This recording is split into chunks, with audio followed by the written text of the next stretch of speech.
Welcome back to part 3 of the Honda Varadero recommission and giveaway. In the last 2 episodes we've stripped it down, we've de-rusted it, we've freed up the brakes, we've ordered a load of parts, we've diagnosed its problems, and now it's time to paint it, tidy it up, put it all back together and get an MOT on it.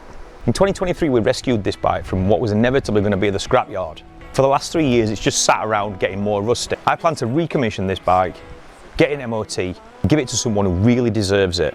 If you know someone who only gives in their life and just never gets any luck, or if you know someone who is absolutely trying but they're on their knees and they are struggling, get in touch. But don't tell them to get in touch with me. You get in touch with me and nominate them and keep it a secret if you can, because we want to try and surprise that person. I'm not a big YouTube channel, I don't have a lot of money, I just want this bike to go to the right person. I don't ever plan to ride this bike, and the bike does mean a lot to me in a certain way. This bike was owned by a friend of mine, Rory, who unfortunately is no longer with us anymore. It's not my kind of bike, I don't personally want to ride it, and I don't want to sell it and make a profit. It just wouldn't fit well with me. So I just want to give it away to someone who really deserves it, who really needs it. So I need your help to do that. What I need you to do is share it. If you don't know someone, then maybe someone you know does. So share it on all your local forums and on your social medias. But at the very least, like and comment on the video to try and get it out to more people. I'm not going to make a lot of money on this. In fact, I'm not going to make any money on this. I'm probably going to lose about £2,500 by the end of it. And I'm good with that, as long as it goes to the right person. So with that said, we've got parts. The parts have arrived that I ordered in the last video. We've got suspension fluid, fork oil, that's what I call it, 2 litres. Engine oil, we've got the Dinky's filtering wheel. The front brake pads, they were very much needed. Fork seals. And drivetrain. Beautiful. So they're all the things we need to get it up and running. We've not heard this bike run yet. And Rory did promise me that when he parked it up, it ran perfectly well. And I've got no reason to not believe him. Rory were a really good guy. Besides, he only stopped riding it because of his multiple sclerosis. So I'm very, very confident that it will start, and that's why I've not bothered starting it up just yet, because I've got so much faith in the man. He told me the truth, I know he did. So let's put all these parts in the cupboard and we'll set about fitting a few. I seem to have done nothing but clean this bike. Since I've stripped it, I'm just cleaning everything. Needed to prep the swinging arm for paint, but the surface of the steel was absolutely horrendous. There were big pits in it, almost craters that ideally you should fill. In an ideal world, I would have liked to have shot blasted this and got it powder coated, but we don't have that kind of budget for this build with the greatest will in the world. Of course, if anybody did want to donate, we will leave a link to the Buy Me a Coffee in the description. But for the meantime, the best we can do is to put a bit of smooth bright on it. As long as it doesn't rust anymore, we should be alright. Just make it all the same colour, make it look presentable. As long as this bike's mechanically sound, that's all I really care about. So once we got the first coat on the swinging arm, we cleaned up the chain adjusters and the rear brake mounting plate. In my defence, I'm horrendous at painting, but that is underneath the swing arm, so no one will ever see it. But we'll know, won't we? Next, we need a bit of protection on the fork legs and another couple of coats on everything else. While the weather were nice, I decided to fit the tyres, but the rim needed cleaning up with the wire brush. There was a bit of corrosion on the beads. She's a beautiful 1960s hippie inspired by the 80s. I'm going to write a little message to the next person who takes this tyre off.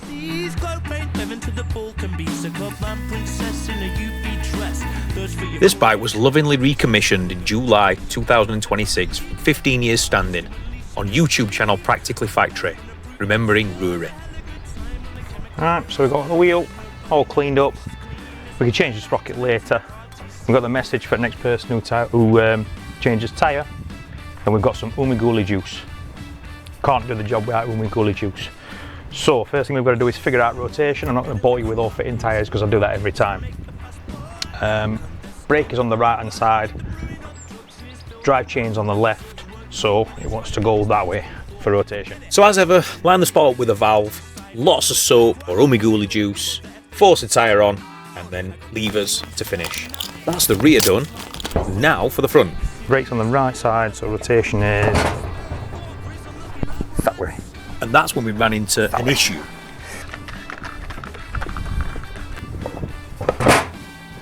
Oh. We have a problem. 18. Shit. That's a 19. So we got the wrong size tyre. I jumped back on eBay and had a quick look, and I definitely ordered the correct size tyre. But they just sent the 19 instead of the 18. So I fired them a message off.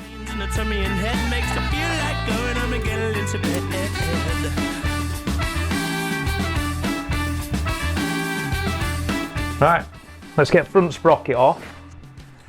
Usually just impact gun will get this off, but I've just got a couple of thanks. One to Stevie T, bought us 3 coffees. You're an absolute superstar, mate. We'll have to join up one day, do some wheelies on twisties. And to Uncle Tony. I mean, he's not my uncle, but he's as good as my uncle. Love you, Tony. Thank you, mate. In the ambulance, switch to A and E. Ugh, that is acky. 10 millis. They're interesting looking. When I say interesting, I mean peculiar. Genuinely haven't seen security like that before. But I like this. This is very Honda. This protection here. So if the chain flails off, it doesn't destroy your crankcase. That's a really good idea. So let's get the sprocket off and we will get that cleaned up because that is a mess. Wow.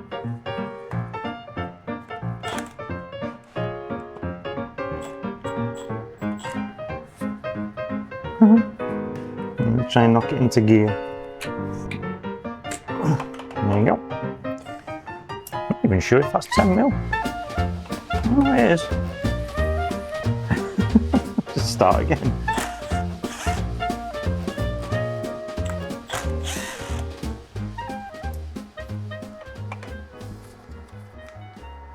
Genuinely, I'd not experienced this kind of security before for a front sprocket. It felt really tight, so I pulled out the 3-leg puller. Oh, it's going to take some getting off, I think.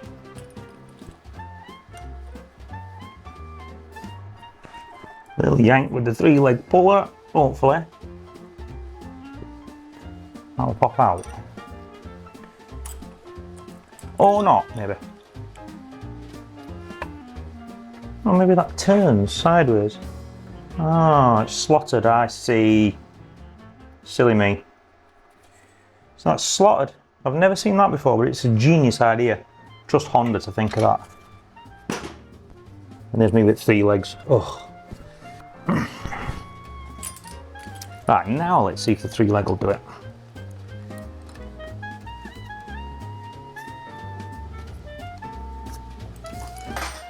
Nice. We've still got a bit of WD-40 to get rid of, because we're plus gas now, so I'll just use it as degreaser. Another unjustified. Sure, a few of you are thinking, why don't you just use a parts washer? We know you've got a parts washer, and I did have a parts washer at the old place. If you've been watching for any length of time, that is. But that broke, and I fixed it, and it broke again, and I fixed it, and it broke again, and then that happened about 5,000 times. And I ended up just throwing it out in a temper. So, if you want to see us get new tools, get things together, smarten this place up a little bit, get a bit more space, maybe even get our own premises, other than being in a container. Don't forget to like and comment. Also, electricity here is abysmal because I'm running solar panels, and the solar panels are charging 2 batteries, which are these down here. So those 2 batteries are 2 leisure batteries, AGM leisure batteries, and they usually die about 10:30 at night. It's an inverter that's charging them. So yeah, I can do welding with them and things. For some reason it won't start my compressor. It won't do that. It's just not enough power. It keeps their crocodile clips on the top of the batteries, and they just click and everything goes quiet and goes out.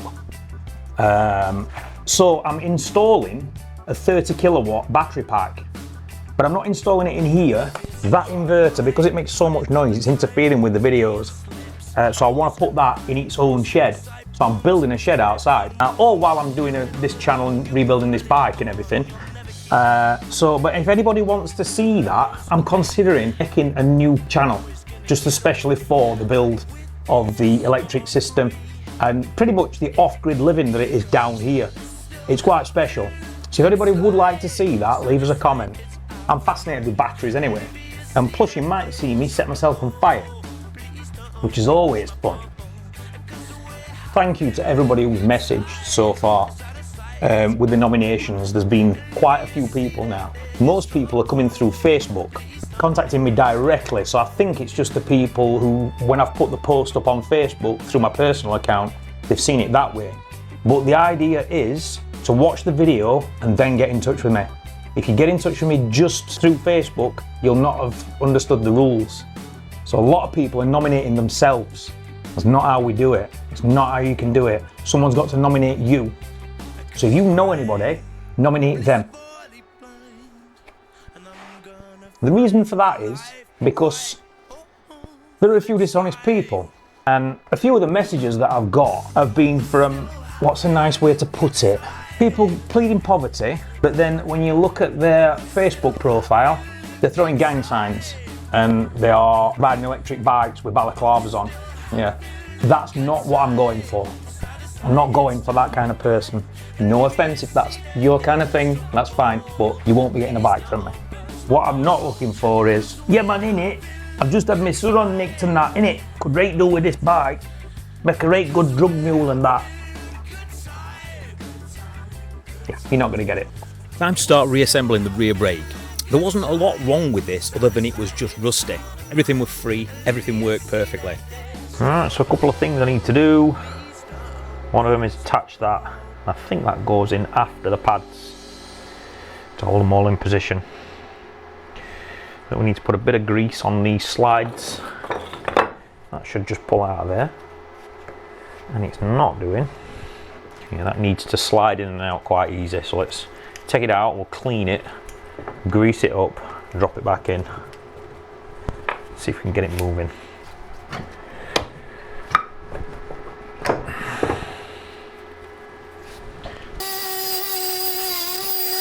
Alright, so this needs a little bit of molly grease, high temperature,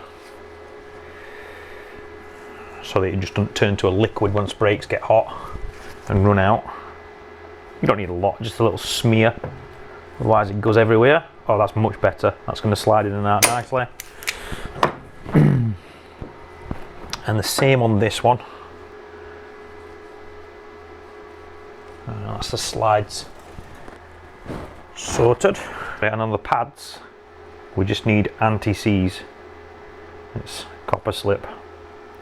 And I've said it before, but for those who don't know, copper slip is not grease. It's anti-seize. So you want a bit on the edges of pads, a little bit on the back where piston goes, like that. I'm not pushing the pistons back, or this piston back, because it doesn't need to. The original pads are going back in.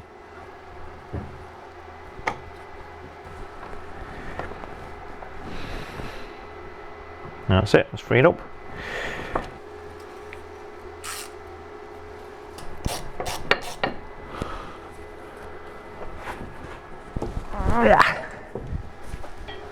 That's better. Ready to drop in. Next is the fork seals. That's rusty.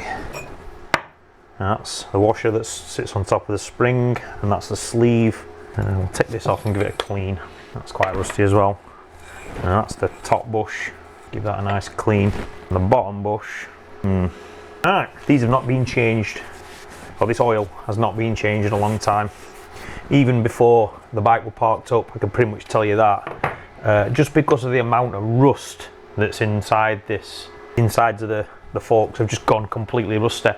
And that's because the oil that it runs in is hygroscopic, and because it does get hot, people don't realise there's a lot of friction that happens inside the forks. How a fork works, basically, there's two compartments inside the fork. The dampening part of it is the oil going through the small galleries from one side into the other. That causes friction. The friction causes heat. The heat then causes condensation and moisture gets inside. Once the moisture's inside there, obviously it's not just going to come out, it's a sealed unit.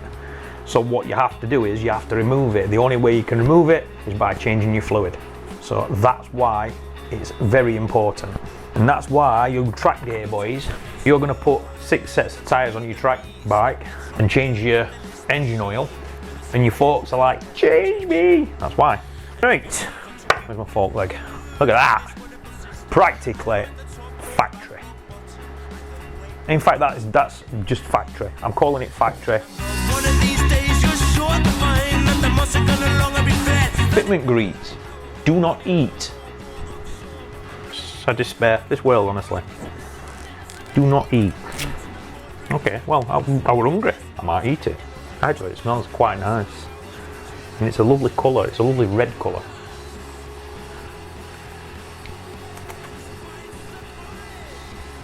Oh, not again.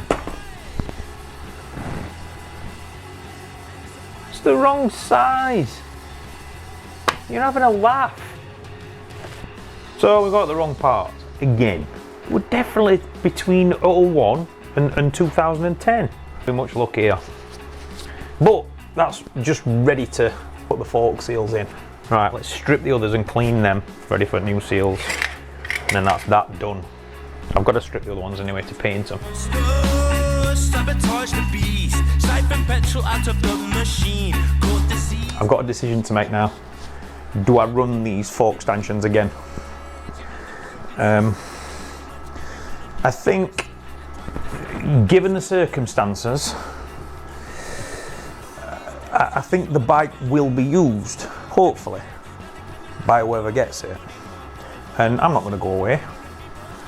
If they do end up having a problem with these forks, I'll probably replace them for them. But when I run my finger over that, I can't feel any interference. I can't feel anything proud on it. And there won't be. I've run over it with oilstone.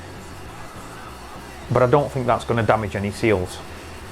The only way these could possibly damage any seals is if someone let them go rusty, left it outside in the rain and the elements, or with any salt on them. And then these would rust. The rust would become proud and it would just ruin seals. So I think I'm happy to put them back in. And to be fair, I don't have the budget for them anyway. It's probably a good time to say I'll leave a link in the description to buy us a coffee. Now it's painted, it's time to start rebuilding the parts on the swing arm. Couple of screws for the chain slider. And another couple of screws for the chain guard. Freshly cleaned chain guard. Looked awful before. I'm starting to get a little glimpse now of what it might look like when it's finished. The chain adjusters dropping in there like that. Little markers to the outside.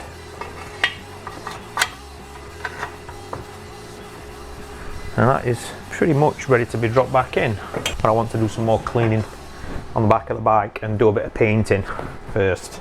I wanted to know where I'd gone wrong with the fork seals, so I jumped back on eBay and had a quick check, and yeah, it were my fault. I ordered them for the 1000cc and not the 125. What a numpty. Fortunately, the fork oil were correct, so I could still use that, but I had to buy some new seals. £11.95, it's not the end of the world. This is just to give you some idea of the little jobs and how they mount up. That's a bolt that's broken the exhaust. It's just for a little shroud that goes over the top to stop your leg from getting burned. But that'll probably take me an hour to get out. And only another 5 to do. You know what, I would just put in quite a bit of pressure on that bolt, and I thought to myself, do you know what, that exhaust, it looks alright like that. It doesn't need taking to bits and sanding down and painting at all.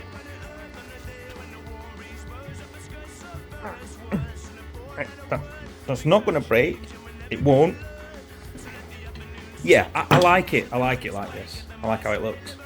I didn't really, but I wasn't going to start taking all them bolts out. That would have just turned into a nightmare. So I decided to leave it all in one piece, wire brush it down and paint it. I found some 500 degree paint in silver in the back of my cupboard. What could possibly go wrong?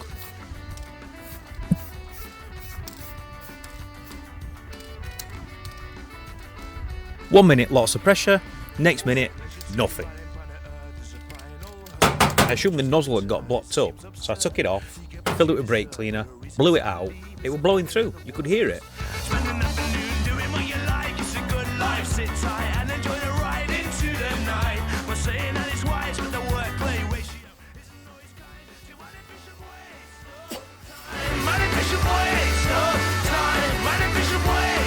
So I decided I didn't like silver, it was just the wrong colour for exhaust.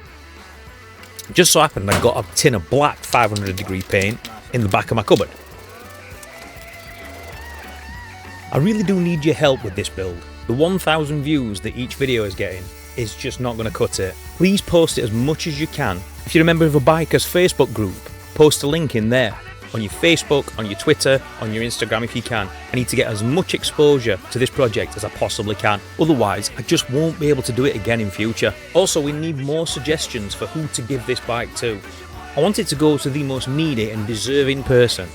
That's it for this week. Don't forget to join us next Saturday when this bike will be in one piece and hopefully riding.